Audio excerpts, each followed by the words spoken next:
बिस्मिल्लाहिर्रहमानिर्रहीम। नाज़रीन अस्सलाम वालेकुम। मैं हूं इरफान मुस्तफा सहराई और आप देख रहे हैं प्रोग्राम मदार। नाज़रीन, आज हम बात करेंगे पाकिस्तान और अफगानिस्तान के दरमियान बढ़ती हुई कशीदगी पर। एक ऐसा मामला जो न सिर्फ दोनों ममालिक बल्कि पूरे खित्ते के अमन और इस्तेहकाम पर असरअंदाज हो सकता है। पाकिस्तान की जानिब से गुज़िश्ता रात अफगानिस्तान के 3 सूबों नंगरहार, पक्तिका और खोस्त में इंटेलिजेंस बेस्ड एयर स्ट्राइक्स की गई और सिक्योरिटी ज़राए के मुताबिक इन कार्रवाइयों में फितना ख्वारिज यानी तहरीक तालिबान पाकिस्तान TTP के 7 मराकज़ का निशाना बनाया गया और 80 से ज़ायद जंगजुओं की हलाकत की इतलात हैं। लेकिन सवाल ये है कि ये कार्रवाइयाँ नागुज़ीर थीं या इससे खित्ते में एक नई कशीदगी जन्म लेगी और इसके असरात पाकिस्तान पर क्या होंगे, आज मुकम्मल तजिया करते हैं। नाज़रीन, सबसे अहम सवाल यह है कि पाकिस्तान ने ये कदम क्यों उठाया जबकि मुफाहमत की भरपूर कोशिश की गई थी। फिर दोहा मुआहिदा हो गया था। सदर पाकिस्तान आसिफ अली जरदारी ने वाज़ेह अल्फाज में कहा कि काबुल में डी फैक्टो हुकाम दोहा मुआहिदे के तहत किए गए वादों की पासदारी नहीं कर रहे, क्योंकि दोहा में होने वाले मुआहिदे के मुताबिक अफगान सरजमीन किसी भी मुल्क के खिलाफ इस्तेमाल नहीं होनी चाहिए। हालांकि पाकिस्तान ने तवील अरसे तक तहम्मुल का मुजाहरा किया, मगर अगर खून रेजी जारी रहेगी तो जिम्मेदार अनासर महफूज नहीं रहेंगे। अब पाकिस्तान दफाई नहीं बल्कि जारहाना हिकमत अमली इख्तियार करने को तैयार है। इसमें पाकिस्तान हक बजानब है, क्योंकि हालिया दहशतगर्दी हमले, सरहद पार से दरअंदाजी, सिक्योरिटी खदशात की वजह से मजबूरन ऐसा कदम उठाना पड़ रहा जो कि पाकिस्तान नहीं चाहता था अपने हमसाया मुल्क से, जिसकी एक तारीख हमारे साथ वाबस्ता है। मगर अगर इन्हें शर्म ही नहीं आती तो क्या किया जा सकता है। इन्हें किसी एक एहसान की भी पासदारी नहीं है। वो अपने ही बरादर मुल्क के दुश्मनों से मिलकर सिर्फ जाती मुफादात और पैसे के लिए मासूम जाने ले रहे हैं, तो ये किसी कीमत पर काबिल कबूल नहीं हो सकता। दहशतगर्दी करना अफगानिस्तान का कारोबार है और अब ये बताया जाए कि कौन सी दुनिया के दहशतगर्द तंजीम है जो अफगानिस्तान में मौजूद नहीं। तहरीक तालिबान पाकिस्तान TTP, जो कि मौजूदा हुकूमत की जान का टुकड़ा है। दाइश खरासान, ये दौलत इस्लामिया की इलाकाई जो शाख है और अफगान तालिबान की भी दुश्मन है।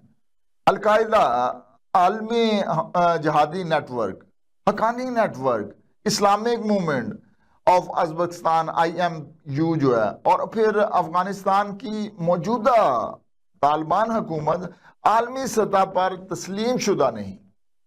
बेशक वो सरकारी तौर पर दावा जरूर करते हैं कि अफगान सरजमीन किसी दूसरे मुल्क के खिलाफ इस्तेमाल नहीं होने दी जाएगी, मगर ऐसा नहीं है।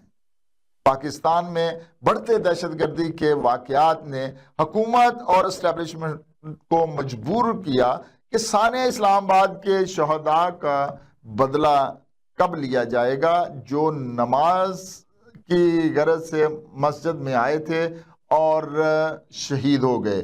अवामी सतह पर ये सवालात जो हैं वो बार बार उठाए जा रहे हैं और दहशतगर्दों का ये भी कहा जा रहा है कि दहशतगर्दों का जो इंसानियत से कोई ताल्लुक नहीं है, ना ही किसी मजहब से। वो सिर्फ दहशतगर्द है, हुमानियत जिनका असलूब है और खून रेजी जिनका पेशा, और इसलिए वो किसी के भी इशारे पर दहशतगर्दी करते हैं।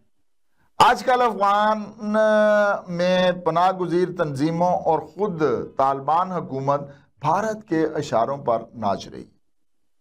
मोदी सरकार से जब खुद से कुछ बन ना पाया तो अब घटियापन की इंतहा पर आया है।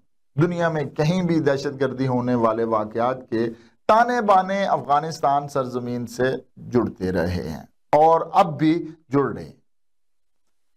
गुज़िश्ता दिन की कार्रवाई सिर्फ अक्सरी नहीं बल्कि کابل کو ایک پیغام بھی تھا کہ پاکستان اب برداشت کی پالیسی ختم کر رہا ہے۔ ٹی ٹی پی کو محفوظ پناہ گاہیں اب محفوظ نہیں رہی ہیں۔ عالمی برادری پہلے ہی پاکستانی دہشت گردی کے خلاف سنجیدہ ہے، اب آ جاتے ہیں افغان موقف کی جانب۔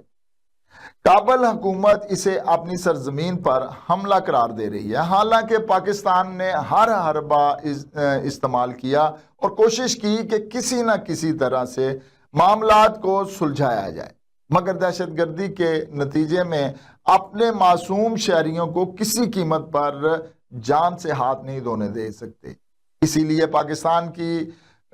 پاکستان کو حق کے دفاع کا حق حاصل ہے، اور اگر افغان سرزمین سے دہشت گردی ہو رہی ہے اور کابل اسے روکنے سے ناکام ہے تو پاکستان کو اپنے حفاظت کے لیے کارروائی کا حق حاصل ہے۔ اب اگر دہشت گردی افغانستان کی سرزمین استعمال کر رہے ہیں تو کارروائی تو ہوگی اور ضرور ہوگی۔ اب اگر یہاں خطرات کی بات کریں تو وہ بہت سنگین ہیں۔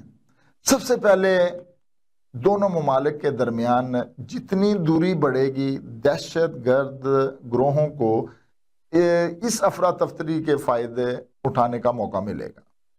پھر چین، ایران اور وسطی ایشیا ممالک اس عدم استحکام سے پریشان ہوں گے، کیونکہ یہ ان کے بیلٹ اینڈ روڈ جیسے معاشی منصوبوں کے لیے خطرہ ہے۔ اکثری کارروائیاں قلیل مدتی نتائج تو دے سکتی ہیں، لیکن طویل مدتی حل صرف انٹیلیجنس شیئرنگ اور سفارتی مذاکرات میں ہی پوشیدہ ہے۔ جب تک کابل اور اسلام آباد کے درمیان اعتماد کا فقدان رہے گا، خطہ عدم استحکام کا شکار رہے گا۔ پاکستان نے یہ قدم بنیادی طور پر 3 وجوہات کی بنا پر اٹھایا۔ نمبر 1، سرحد پار دہشت گرد روکنے کے لیے۔ نمبر 2، افغانستان حکومت پر دباؤ ڈالنے کے لیے۔ اور نمبر 3، اندرونی بیرونی سطح پر طاقت کا پیغام دینے کے لیے۔ لیکن یہ حکمت عملی طویل المدتی امن کی ضمانت بنتی ہے یا ایک نئے تصادم کا آغاز کرتی ہے، یہ آنے والا وقت ہی طے کرے گا۔ کیا پاکستان نے درست وقت پر درست فیصلہ کیا، یا یہ اقدام خطے کو ایک نئے تصادم کی طرف لے جا سکتا ہے؟ آپ کس موقف سے اتفاق کرتے ہیں، حق میں یا مخالف میں؟ تو اپنی رائے کمنٹس میں ضرور دے دیجیے گا۔ عرفان مصطفیٰ صحرائی کو اجازت دیجیے گا۔ اللہ نگہبان۔